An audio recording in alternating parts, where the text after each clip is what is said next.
Hey friends, thanks for clicking on this video. This is a Mother's Day video.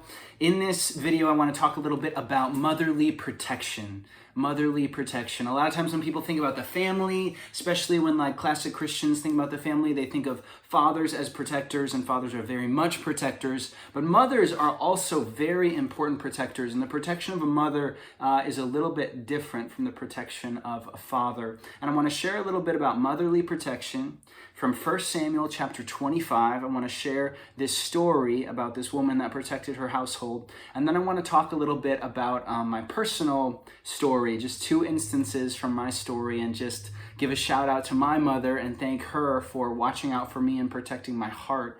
Mothers have an incredible ability and a responsibility to protect in general their family, but they have an ability to protect their children's hearts until their children are old enough and strong enough to protect their own.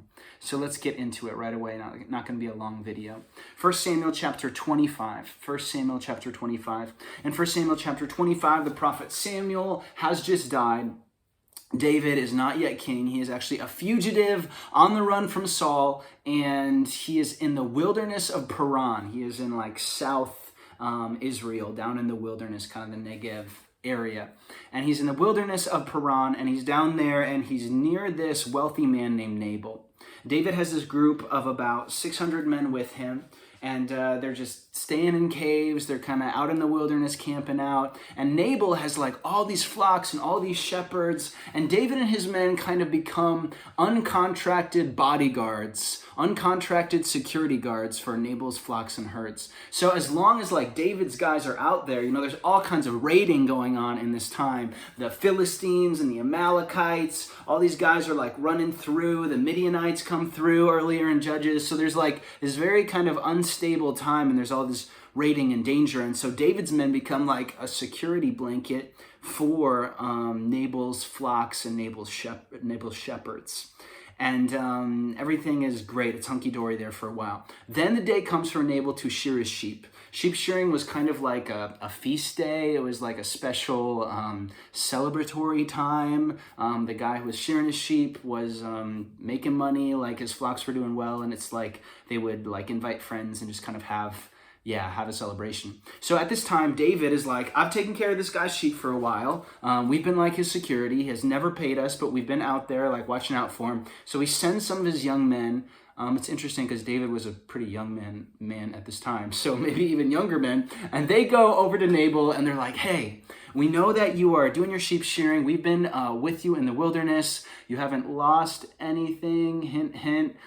Could you give us any extra food that you have on hand? Nabal, being Nabal, his name in Hebrew actually means fool. Nabal means fool. So Nabal, being Nabal, is like, no, like, who's David? He's like, many servants are running away from their masters. Like, who is David that I should give the son of Jesse my bread and my table, whatever? He totally dishonors David. And so the messengers, the young men, go back to David. And they're like, Nabal was super rude to you. And David kind of freaks out a little bit. David is been on the run. David has been disrespected by a lot of people. And he gets really mad. He's really, really dishonored and not given what he deserves by Nabal. He's shown no respect or kindness when David and his guys actually watched out for Nabal a lot. And so David's like, strap on your swords, boys.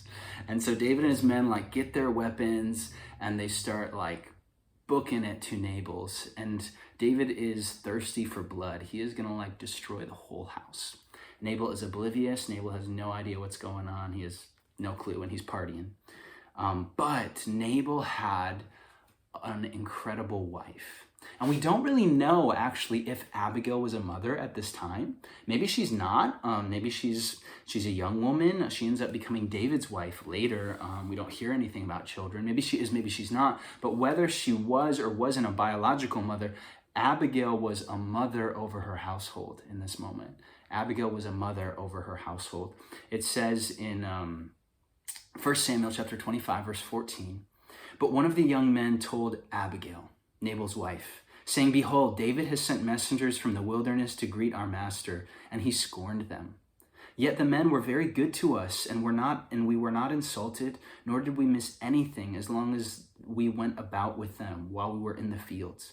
They were a wall to us both by day and by night. Verse 17.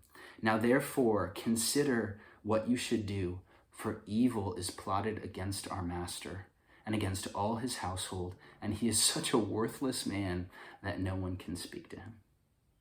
And so Abigail quickly grabs food, bread, and wine, and she prepares, and she gets roasted grain and clusters of raisins and fig cakes and prepared sheep, and she loads them onto a donkey. So she packs out these donkeys, this like group of donkeys, little caravan, and she goes to meet David because she understands that David is coming to destroy their house, to attack their house.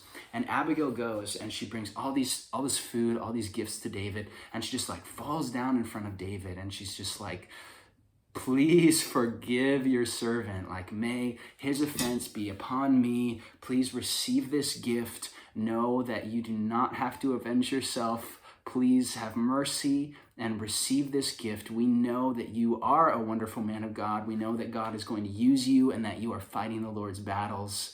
May the Lord destroy all your enemies, but may he keep you from evil and from doing harm. And she has this beautiful, like, eloquent speech to David. And David sees Abigail's sincerity and sees her honoring him and sees the wisdom, the incredible wisdom in her heart and in her protective nature over her house. And in like what she's telling him, she's like, you don't have to go kill anyone. And David like receives that wisdom and he stops. And he's like, if it weren't for you, like I would have been guilty of blood. Mothers are called to protect their household, and it's not always like the father protects the household. If you were to like differentiate between motherly and fatherly protection, I would say that fatherly protection is more of an external protection. Motherly protection is more of an internal protection, okay? So like the father, you know, he's like aware of the externals, right? If there's like a rabid dog like running at his child, you know, he's gonna go protect his child. He's gonna like fight for it. If there's like something obvious external, if there's something coming against their family, if there's any kind of physical issue, if there's like things that are out in the open, like father goes to it, father's on top of it. But the mother has an ability of internal protection, and especially when you have children under the age of 12, especially like younger children, like the mother has such an ability to be attuned with her children's heart, to see things that the father doesn't see. If there's like an animal coming to attack the child, you know, dad's there, he sees it. But if there's like a predator on the internet trying to reach my child, mom's the one who's gonna more likely see that. Like she knows the inner workings. Like she's hopefully looking at cell phones. She's like checking in with her kids. Has this incredible feminine intuition when things are not right internally. There's this time when I was like 10 years old, and we lived in Eastern Tennessee. We only lived there for like a year. We were mostly in the north, but we lived in Eastern Tennessee for a year. And we met these neighbors, and they were an older couple. And the husband was an artist. His name was Charlie. And Charlie was an artist, and they're quite elderly. They were maybe in their 80s, maybe late 70s, but they were up there, I believe. And Charlie was an artist, and I liked to draw. And so we went down there and kind of visited with them as a family. They were like 5 or 6 houses down from where we lived. And he was telling me about art, and he gave me a couple sketchbooks. And he gave me like how to draw animals. I loved animals, still love animals. But he gave me like this sketchbook of like how to draw animals, and gave me like a couple other sketchbooks on just like art basics. And then like we were getting ready to leave, and he was like, and I've got one more sketchbook for you that I think you're really gonna like. And I don't know like where everyone was at that moment, but my mom was somewhere not too far away. You know, maybe she was talking over here or something. And he gives me the sketchbook, which is like how to draw the human body.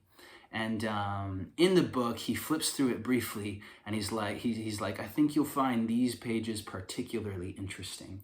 And he shows me a couple pictures of like nude women and of how to draw the female body. And he's kind of flipping through. And me as a 10-year-old boy, I don't have the maturity to see these female bodies as artwork and to think about them like Professionally and like artistically, I don't have the maturity to handle that content at that moment. And my mom, I don't know if she was right there or she was a few steps away, but she like honed in like a missile, and she like comes over and she's like, Charlie, can I see that book? And she takes the book and looks through it for like 4 seconds, and she's like, yeah, I don't think Samuel's gonna need this one, but he'll keep sketching the animals and things like that. And she gave it back, and he took it. And my mom didn't say anything to me. She didn't look at me. She just stepped in that moment. But that was caught. That was part of a pattern of protection that she had in my life.